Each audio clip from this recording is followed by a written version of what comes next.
الحمد للہ رب العالمین، الصلاۃ والسلام علی سید الانبیاء والمرسلین وعلی آلہ واصحابہ اجمعین، اما بعد۔ اعوذ باللہ من الشیطان الرجیم، بسم اللہ الرحمن الرحیم۔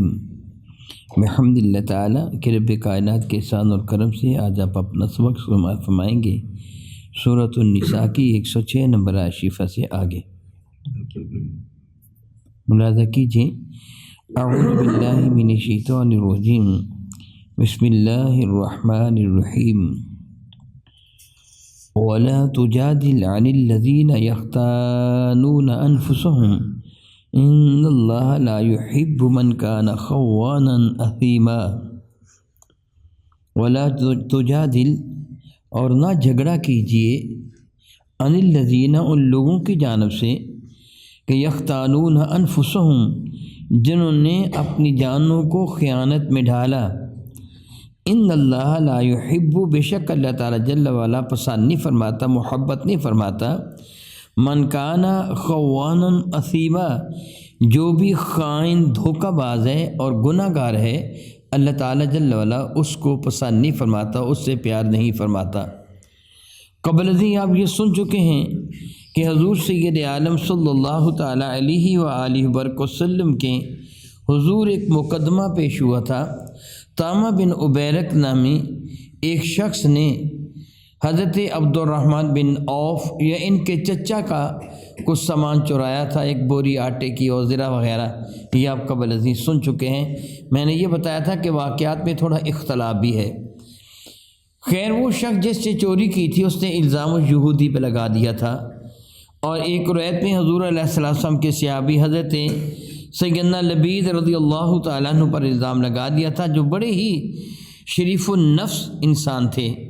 بہرحال تو اس کی قوم والوں نے باہم مشورہ کر کے بارگاہ ساتھ باب میں یہ مقدمہ اس انداز سے پیش کیا تھا کہ ہمارا جو اصل مجرم جو تھا، جو ہمارا بندہ ہے، وہ بے گناہ ہے۔ آپ کو یاد ہوگا کہ میں نے بتایا تھا بشر، بشیر، مبشر، یہ تین بھائی بھی تھے، اور یہ بارگاہ ساتھ باب میں حاضر ہوتے تھے۔ ان میں بشیر وہ چوری کرنے والا تھا، اسی نے ڈاکہ ڈالا تھا یا چوری کی تھی، اور بعض روایتوں میں طامہ بن عبیرک نے۔ بہرحال جو بھی تھا، رسول مشرف رحمت عالم کی خدمت میں اس کی قوم کے افراد اکٹھے ہو کے آئے تاکہ ہم دنیا کی بدنامی سے بچ جائیں، اور حضور سید عالم صلی اللہ علیہ وسلم کو یہ باور کروانے کی کوشش کی کہ اصل چور یہودی ہے، ہم چور نہیں ہیں۔ حالانکہ وہ یہودی چور نہیں تھا۔ رب کائنات نے میرے کریم آقا رسول عربی کو ساری حقیقت حال سے مطلع فرما دیا، چنانچہ کریم آقا رسول عربی نے وہی فیصلہ فرمایا جو اللہ تعالیٰ کو منظور تھا۔ چونکہ جب وہ مقدمہ اپنا لے کے بارگاہ بے قصبنا میں حاضر ہوئے تھے، وہاں دیگر صحابہ کرام بھی حاضر تھے، اور یہ خود کو مسلمان ظاہر کرتے تھے جنہوں نے چوری کی تھی۔ یہ خود کو دوسروں کے سامنے بھی یہ ثابت ہے کہ یہ مسلمان ہیں، نمازی ہیں، پرہیزگار ہیں۔ اس لیے مسلمانوں کا دل خواہ مخواہ ان کی حمایت میں تھا کہ کاش یہ بندے جو ہیں نا، یہ واقعی بری ذمہ نکل آئیں۔ اور وہ گفتگو بھی کچھ اس انداز سے کر رہے تھے کہ معلوم ہو کہ یہودی ہی سارے کا سارا ذمہ دار ہے۔ حالانکہ یہودی کے پاس تو زرہ یا وہ بوری امانت رکھی گئی تھی، یہودی نے چوری نہیں کی تھی۔ یہودی خواہ کتنی بھی قسمیں اٹھاتا تھا، وہ لوگ ماننے کے لیے تیار نہ تھے۔ تو رب کائنات جل وعلا نے اب ایک احساس دلایا، فیصلہ جو ہونا تھا ہو گیا۔ اب ایمان والوں کو بتایا جا رہا ہے کہ خبردار خبردار، جو بندہ خائن ہوتا ہے تم اس کی جانب سے جھگڑا نہ کرو۔ جو خیانت کرنے والا گناہ گار ہے تم اس کی جانب سے جھگڑا نہ کرو۔ قرآن مجید فرقان حمید ایک خاص وقت کے لیے نازل نہیں ہوا، اس کے احکامات قیامت تک کے لیے باقی ہیں۔ یاد ہوگا آپ کو کہ میں نے یہ کہا تھا کہ قوم اپنے شخص کی حمایت کے لیے میدان عمل میں اتر آئی کہ ہم اپنے بندے کو بہر صورت بچانے کی کوشش کریں گے۔ اب دوسرے لوگ بھی ان کے حامی ہو گئے تھے کس کو بچا لیا جائے؟ تو رب ذوالجلال فرمایا خبردار خبردار خائن کی جانب سے تم جھگڑا نہ کرو کہ ان اللہ لا یحب من کان خوانا اثیما، جو خائن گناہ گار ہوتے ہیں اللہ اس کو پسند نہیں فرماتا، اللہ تمہیں بھی پسند نہیں کرے گا۔ اگر تم نے اس کی جانب سے جھگڑا کیا تمہیں بھی اللہ پسند نہیں کرے گا۔ میں نے کہا تھا کہ اللہ تعالیٰ ہمیں معاف فرمائے، اللہ تعالیٰ ہمیں معاف فرمائے، اس موضوع پہ میں تھوڑی سی گفتگو کروں گا۔ آپ جانتے ہیں کہ میرا تعلق کسی سیاسی جماعت کے ساتھ نہیں ہے، میں نہ کسی کی حمایت کرتا ہوں نہ مخالفت کرتا ہوں، میں جو بھی حق بات کہے گا میں اس کی حمایت کروں گا، جو غلط بات کہے گا میں اس کی مخالفت کروں گا، خواہ اس کا تعلق کسی بھی پارٹی کے ساتھ کیوں نہ ہو۔ جو بات صحیح کرے گا میں کہوں گا اس نے سچ کہا ہے، جو بات غلط کہے گا میں کہوں گا اس نے جھوٹ کہا ہے، میں اس کے جھوٹ کی کبھی بھی حمایت نہیں کروں گا، خواہ وہ کوئی بھی کیوں نہ ہو، صرف پارٹی نہیں۔ میرا بیٹا میرا بھائی اگر غلط کہے گا میں اس کو کام کرے گا تو میں اس کو غلط کہوں گا، صحیح کام کرے گا میں اس کو صحیح کروں گا، اور یہ ایک ایمان والے کے اندر یہ خصوصیت ہونی چاہیے۔ نہایت افسوسناک حقیقت ہے جو آج آپ دیکھ رہے ہیں، پارٹی لیڈر کتنا بڑا بھی گناہ گار اور بدکار کیوں نہ ہو، پارٹی کے جتنے بھی کارندے ہوتے ہیں اس کی حمایت میں جلوس نکال لیتے ہیں، کہتے ہیں ہمارا لیڈر بڑا پاک صاف ہے، اس پہ کوئی خطا ہے ہی نہیں، کوئی غلطی نہیں ہے، اور پھر لڑائی جھگڑا اس حد تک آگے لے جاتے ہیں کہ انسان مر جاتے ہیں، جلوس نکلتے ہیں، دکانوں کو آگ لگا دی جاتی ہے، گاڑیاں توڑ دی جاتی ہیں، کتنے لوگوں کو قتل کر دیا جاتا ہے، حالانکہ حقیقتاً پتہ ہوتا ہے کہ ہمارا لیڈر وہ معصوم الخطا نہیں ہے، وہ بڑا گناہ گار ہے، پاپی ہے، پتہ ہوتا ہے، اور جب وہ اس کی مخالفت میں آتے ہیں پھر سارے اس کے پول کھولتے ہیں، اس میں یہ بھی غلطی تھی، یہ بھی غلطی تھی، یہ بھی غلطی تھی۔ جب تک اس کی مخالفت میں نہ اس کی پارٹی میں ہوتے ہیں تو ان کو وہ فرشتہ نظر آتے ہیں، اور یہ فعل شدید ترین جرم ہے، شاید ہم پاکستانی کو اسی جرم کی سزا مل رہی ہے۔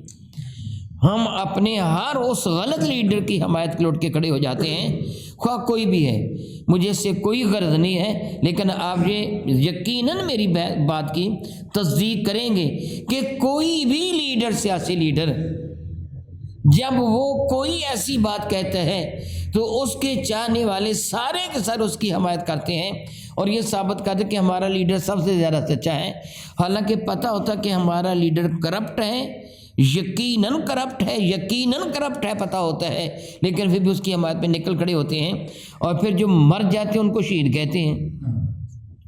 جو اس صورت میں مر جاتے کہ باطل پر لڑائی کرنے والا بھی شہید ہوتا ہے، کہ جو باطل کی طرف سے لڑائی کرے اس کو بھی شہید قرار دے دیا جائے۔ اللہ اعوذ باللہ تعالیٰ ثم اللہ اعوذ باللہ تعالیٰ، رب کائنات معاف فرمائے۔ میں آیا برکہ کا دوبارہ ترجمہ عرض کرتا ہوں، غور کر لیجئے اللہ تعالیٰ کا کیا ارشاد ہے۔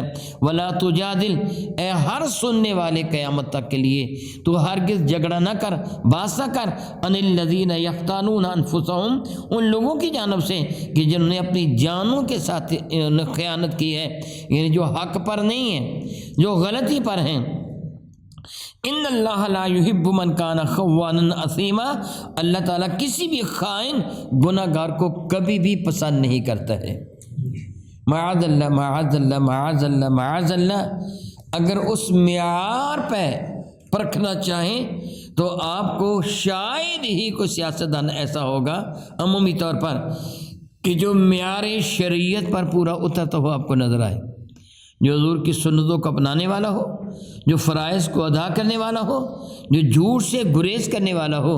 آج کل کی سیاست ہی جھوٹ پر مشتمل ہو گئی ہے، معاذ اللہ تعالیٰ معاذ اللہ تعالیٰ۔ رب ذوالجلال شاہ فرماتے ہیں یستخفون من الناس، یہ لوگوں سے عیب چھپاتے ہیں، یعنی جس نے جرم کیا تھا اس کے جرم کو یہ چھپاتے ہیں تاکہ لوگوں کو پتہ نہ چلے، بار کے ساتھ ماب میں جھوٹ بولتے ہیں۔ ولا یستخفون من اللہ، اور یہ اللہ تعالیٰ جل وعلا سے کبھی بھی نہیں چھپا سکتے، اللہ سے تو نہیں چھپتے، لوگوں سے چھپاتے ہیں نا۔ وہ کہتے تھے ٹھیک ہے چوری تو ایسی ہو گئی ہے لیکن اب ہم چوری مانیں گے نہیں، یوں کریں گے کہ یہ ہر اعتبار سے بالکل بری ذمہ ثابت ہو جائے۔ وہ لوگوں سے چھپا رہے تھے اس کے عیب کو، اس کے گناہ کو۔ میرا اللہ شاعر گرامی قدر فرماتے ہیں وہ اپنے رب سے تو نہیں چھپ سکتے کبھی بھی. ولا یستخفون من اللہ، اللہ تعالیٰ سے خفیہ وہ نہیں رہ سکتے. وہو معہم، اللہ تو ہر حال میں ان کے ساتھ ہوتا ہے. وہ تو ملاحظہ فرماتے ہیں اللہ تو اللہ ہے. الیوم نختم علی افواہہم، یہ برکہ یہ تمہیں احساس دلا رہی ہے کہ اللہ تعالیٰ کے جاسوس یہ سیکیورٹی والے ہما وقت تمہارے ساتھ ہیں. اللہ تعالیٰ فرماتا ہے الیوم نختم علی افواہہم وتکلمنا ایدیہم وتشہد ارجلہم بما کانوا یکسبون، تمہارے منہ پہ مہر لگا دی جائے گی، تمہارے ہاتھ اور پاؤں تمہاری کرتوتوں کی خبر دیں گے تم کیا کیا کرتے تھے. چھپ کے کہاں جاؤ گے. میرا اللہ شاہ فرماتے ہیں کہ اللہ تعالیٰ جل وعلا ان کے ساتھ ہیں. اذ یبیتون، جب وہ رات گزار رہے تھے، باتیں کر رہے تھے، ما لا یرضی من القول، کہ جن باتوں کو اللہ تعالیٰ پسند نہیں کرتا وہ باتیں کر رہے تھے، یعنی جھوٹی باتیں کر رہے تھے. اللہ تعالیٰ تو جھوٹ کو پسند نہیں فرماتا. وَقَانَ اللَّهُ بِمَا يَعْمَلُونَ مُحِيطًا، اور اللہ تعالیٰ نے ان کے تمام اعمال کو احاطہ فرما رکھا ہے، یعنی اللہ تعالیٰ نے ان کے اعمال کو گھیرا ہوا ہے. اب اللہ تعالیٰ کے ساتھ دلا رہا ہے. ارشاد گرامی قدر فرماتے ہیں ہا انتم، تمہاری حالت کیا ہے، ہا اولائی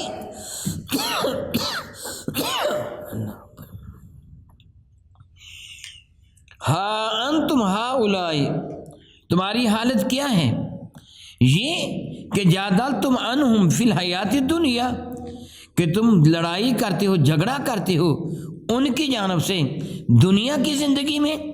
فمن یجادل اللہ عنہم یوم القیامہ، بتاؤ قیامت کے دن اللہ کے حضور ان کی جانب سے کون جھگڑا کرے گا.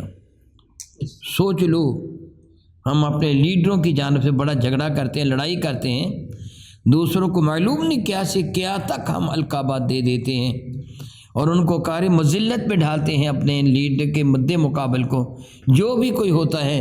اور ہم اپنے لیڈروں کو معاذ اللہ تعالیٰ معصوم خیال کرتے ہیں کہ ان سے غلطی ہو ہی نہیں سکتی، اور دوسروں کو کوستے ہیں. اللہ یعوذ باللہ تعالیٰ اللہ یعوذ باللہ تعالیٰ. میرا اللہ فرماتا ہے بتاؤ پھر قیامت کے فمن یجادل اللہ عنہم یوم القیامہ، قیامت کے دن اللہ تعالیٰ کے حضور ان کی جانب سے کون جھگڑا کرے گا.